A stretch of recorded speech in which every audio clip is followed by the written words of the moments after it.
Algebra 2, Unit 2, Lesson 5, Rational Expressions. We want to simplify rational expressions and state any restrictions on the variable. Then we want to multiply and divide them first, which is easier, and then add and subtract them. So rational expressions are a quotient of two polynomials. So you have a polynomial in the top and the polynomial in the bottom. The polynomial in the top can be a number. The polynomial in the bottom has to have at least an x in it. Simplest form is when they have no common factors between the numerator and the denominator. So to simplify them, we're going to factor the numerator, factor the denominator, cancel out any common factors. The restrictions on the expression are because we cannot divide by 0, so anything which would make the denominator 0, we can't actually have. So we have 7x minus 28 over x squared minus 16. If we want to simplify that, we're first going to factor. This one has a GCF of 7. This is a difference of two squares, x squared minus 4 squared, so factors into x minus 4 and x plus 4. The x minus 4 cancels, and this will be 7 over x plus 4. Now that means that if I put in any number here, or I put the same number in here, these two things are my calculator will give me the same thing. So if I put in 2 here, I'm going to get one number. If I put 2 in here, I will get the same number. Now there's only two things where that won't work. What can I not put in there? Anything that would make the denominator 0, and look at that before you cancel. So what would make this 0 is 4. What would make this 0 is minus 4. So I can't have 4, I can't have minus 4. And that's true even though this cancels, and here I can put 4. This one I cannot, so I can't put it here either. In fact, that's the only place where these two differ, is that this one I could put a 4 in, this one I cannot. So even though it's simplified, I have to put that as part of my restrictions. Now this 6x squared plus 5x minus 6 factors into this. Again, we're looking at factors of 6, that when they're multiplied by factors of this, will subtract to give me 5. 3 times 3 is 9, 2 times 2 is 4, 9 minus 4 is that 5. This is a minus, so 1 minus 1 plus. The bigger one has to be plus. This is a 9, this is a 4. The bigger one had to have the plus, the smaller one the minus. Similarly, on the bottom we factor it. This one cancels. Again, double check your signs when you're factoring to make sure everything matches. That one will cancel. We're left with 2x minus 3 over x minus 1. We can't divide by 0, so what would make this 0? If you solve that equal to 0, you would get 2/3. Set that equal to 0, that would be 1, so you can't have 1. Now to multiply or divide rational expressions, we're going to change any division first to multiplication, remembering if you divide by a fraction, it's multiplying by the reciprocal. And then you will factor all the polynomials, cancel out any common factors, and then again the restrictions are anything that was ever in the denominator cannot be equal to 0, so at all stages. So like here, before we canceled, we had to look. The same is true if we're changing division to multiplication. We have to look at it in the division stage, and then we rewrote it like this. We have to look at it in that stage. There may be some here that aren't here, or vice versa. So now I have this rational expression times this one. I'm going to factor each one. Both of these are differences in two squares. The other two are trinomials. I will have two factors. This one will be both minus because this is a plus, then this is a plus, so these will both be plus.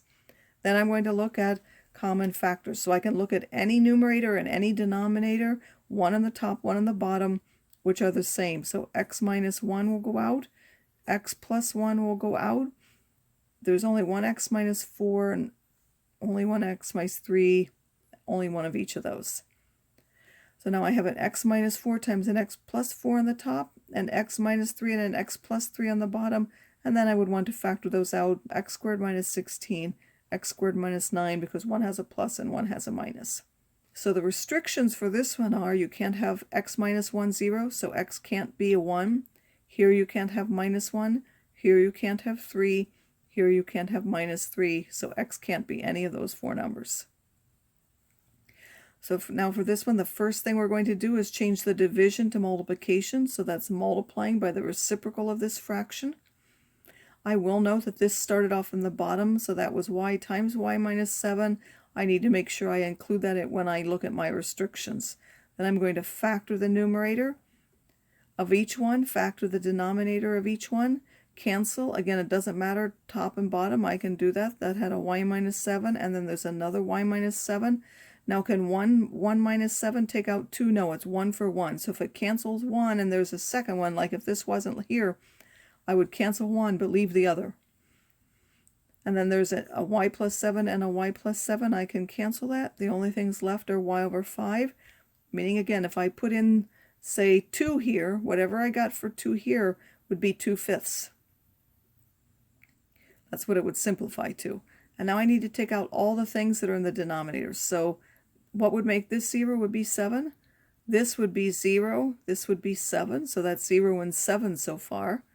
And then when I did this here, I also had, these were both 7. This was a minus 7. That adds a minus 7 to my restrictions.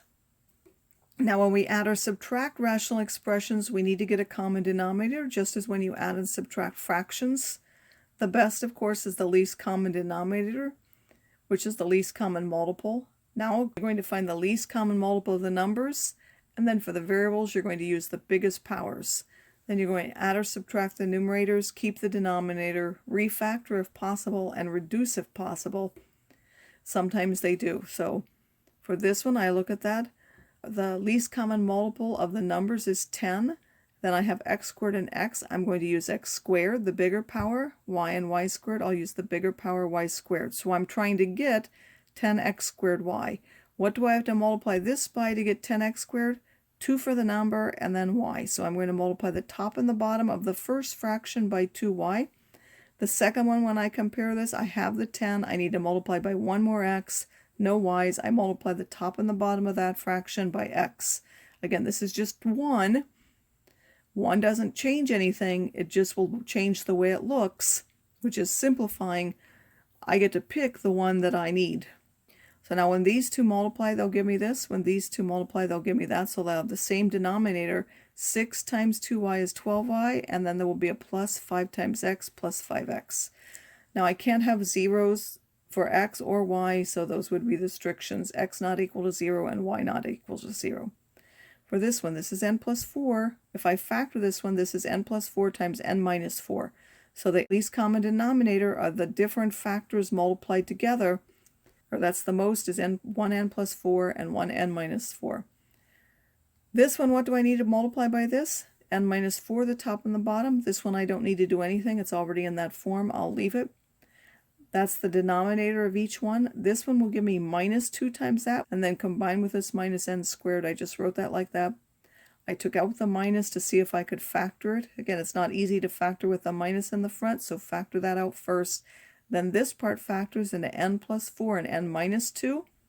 Now I can look, an n plus 4 will cancel, and I'll be left with the opposite of n minus 2, which is 2 minus n, over n minus 4. Now for the restrictions, way in the beginning, I couldn't have minus 4, I couldn't have 4, can't be either one of those. When I go to this last one, this one factors into x minus 5 and x plus 5. This one x plus 1 and x plus 5. So the least common multiple or denominator is each one multiplied. There's at most 1 x minus 5. There's at most 1 x plus 5. There's at most 1 x plus 1 in any one of those denominators. So I multiply those three things. What do I need to multiply this one by? Well, this one's missing the x plus 1. So I'm going to multiply that fraction by x plus 1 in the bottom and the top.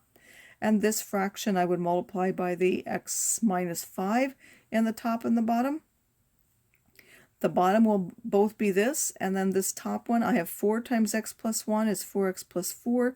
This one's 6 times x minus 5, 6x minus 30. Combine the like terms, and you can't have 5 minus 5 or minus 1 in any of those.